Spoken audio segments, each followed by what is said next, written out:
Olá, tudo bem? Nesse vídeo daremos início ao estudo da geometria analítica. Falaremos sobre o plano cartesiano, sobre como identificar a distância entre dois pontos, sobre como identificar as coordenadas do ponto médio de um segmento e sobre a condição de alinhamento de três pontos. Vamos juntos? Os franceses René Descartes e Pierre de Fermat são reconhecidos como os criadores da geometria analítica. Em seus estudos, cada um, à sua maneira, utilizou a ideia central de associar equações algébricas a curvas e superfícies. Com o passar dos anos, a geometria analítica recebeu a contribuição de outros matemáticos, até chegar à forma que estudamos hoje, servindo como ferramenta para o desenvolvimento da própria matemática e encontrando aplicações em diversas outras áreas. Na geometria analítica, as figuras são representadas em um sistema de coordenadas, denominado plano cartesiano. É composto por duas retas numéricas perpendiculares que se cruzam nas respectivas origens. O eixo horizontal é denominado de eixo das abscissas, enquanto o eixo vertical é denominado eixo das ordenadas. Cada ponto marcado no plano está associado a um par ordenado, no qual a primeira coordenada corresponde à posição com relação ao eixo x e a segunda coordenada corresponde à posição com relação ao eixo y, formando assim um par ordenado, no qual a primeira coordenada é chamada de abscissa e a segunda é chamada de ordenada do ponto. Note que, se invertermos a ordem das coordenadas, obtemos um ponto diferente no sistema cartesiano.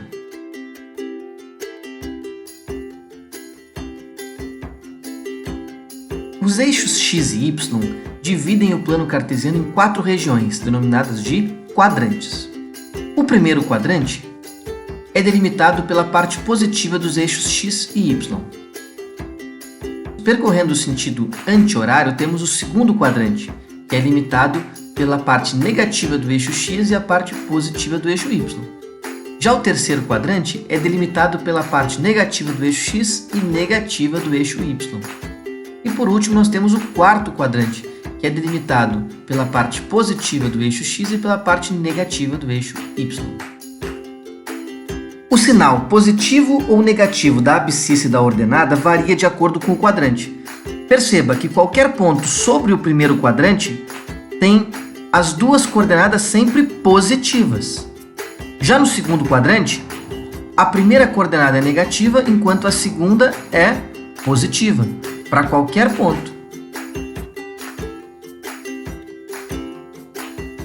No terceiro quadrante, ambas as coordenadas são sempre negativas, ou seja, abscissa negativa e ordenada também negativa.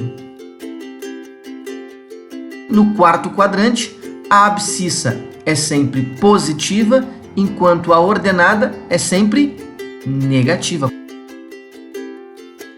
Observe o comportamento de um ponto marcado sobre o eixo x. Conforme eu vario a posição desse ponto sobre o eixo, a abscissa vai mudando de valor. Porém, a ordenada é sempre a mesma, sempre igual a 0. Logo, podemos concluir que qualquer ponto sobre o eixo x tem a coordenada y igual a 0. Se eu marcar qualquer ponto sobre o eixo y, observe que a abscissa é sempre igual a 0, enquanto a ordenada vai mudando de valor conforme a posição do ponto. Logo, qualquer ponto sobre o eixo y tem a abscissa igual a 0. Podemos identificar a distância entre dois pontos quaisquer do plano cartesiano, da seguinte maneira. Consideremos o ponto A de coordenadas x1 e y1 e o ponto B de coordenadas x2 e y2. A distância entre A e B corresponde à medida do segmento AB.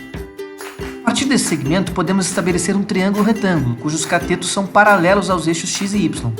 Dessa forma, a medida de um cateto é determinada pela diferença entre as abscissas, indicado aqui por ΔX, e a medida de outro cateto é determinada pela diferença entre as ordenadas, indicado aqui por ΔY. Dessa forma, o cálculo da distância se resume à aplicação do Teorema de Pitágoras. Distância ao quadrado é igual à soma dos quadrados dos catetos, chegando a uma expressão geral para o cálculo da distância entre dois pontos quaisquer. Vamos considerar o seguinte exemplo. Determine a distância entre os pontos A de coordenadas 1 e 3 e B de coordenadas 4 e 7. Para efetuar esse cálculo, vamos considerar x1 e y1 as coordenadas de A, x2 e y2 as coordenadas de B. Dessa maneira, a distância entre A e B é igual à raiz quadrada de x2 menos x1 ao quadrado, ou seja, 4 menos 1 ao quadrado, mais y2 menos y1 ao quadrado, ou seja, 7 menos 3 ao quadrado, que é igual à raiz quadrada de 3 ao quadrado mais 4 ao quadrado, que é igual à raiz quadrada de 9 mais 16, que é igual à raiz de 25, que é igual a 5. Coordenadas do ponto médio de um segmento. Podemos identificar as coordenadas do ponto médio da seguinte maneira. Eu tenho dois pontos A e B e um segmento definido por esses dois pontos. O ponto que está bem no meio desse segmento, denotado por M, ele tem duas coordenadas, xm, que é obtida pela média aritmética das abscissas das extremidades, ou seja, x1 mais x2 sobre 2. E a segunda coordenada, ym, é obtida pela média aritmética das ordenadas, ou seja, y1 mais y2 sobre 2.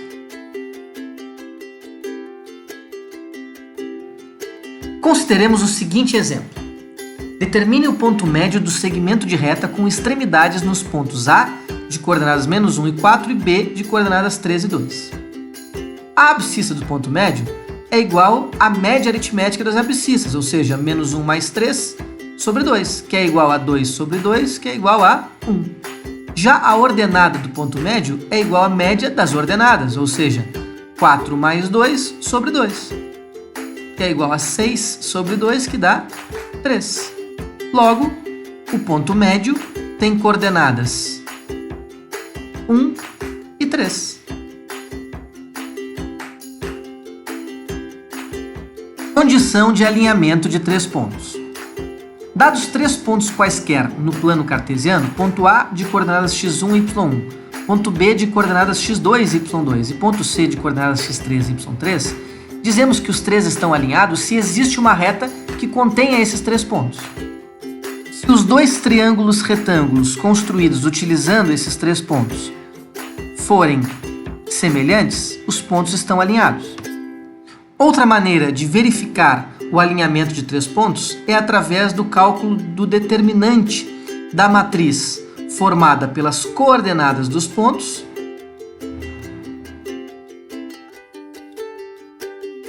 cujos elementos da última coluna são todos iguais a 1. Os pontos estão alinhados se e somente se o determinante D é igual a 0. Caso os pontos não estejam alinhados, eles correspondem aos vértices de um triângulo. E a área desse triângulo pode ser determinada pela expressão 1/2 do módulo do determinante D. Vamos considerar o seguinte exemplo. Verifique se os pontos A, B e C estão alinhados. Para fazer essa verificação, a gente precisa calcular o determinante D, conforme definido anteriormente.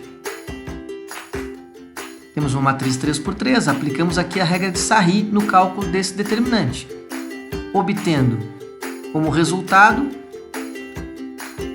menos 2 menos o menos 2, que é igual a 0.